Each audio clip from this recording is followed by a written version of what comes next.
Hello மச்சான், என்ன MCF ஸ்கூல்ல சேர போறியா? இப்ப நானும் அங்கதான் சேரலான் இருக்கேன். சரி இரு, எங்க அப்பாட்ட கேட்டு வந்து சொல்றேன். ஏன்னா நம்ம ஃப்ரெண்ட்ஸ் எல்லாம் அங்கதானே இருக்காங்க.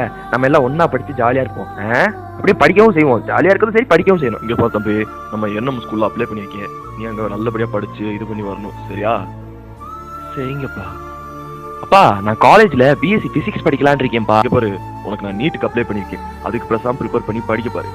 பிஎஸ்சி பிசிக்ஸ் இதெல்லாம் அப்புறம் பாத்துக்கலாம், சரியா? சரிங்கப்பா, அப்படியே செஞ்சிடுறேன்.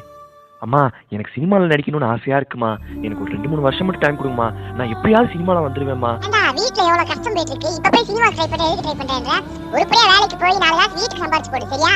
சினிமா அப்புறம் பாத்துக்கலாம். முதல்ல வீட்டுக்கு சம்பாரிச்சு போடு. வெட்டியா ஊருக்கு வேண்டியது, ஏதாவது கண்டத கடையை பார்க்க வேண்டியது, சினிமா போறேன் இதுக்கு போறேன்றது.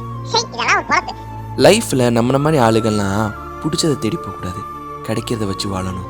இன்பத்தை தேடி துரத்துனா துன்பம் தான் நம்மளை துரத்தும். இதுதாங்க கசப்பான உண்மை.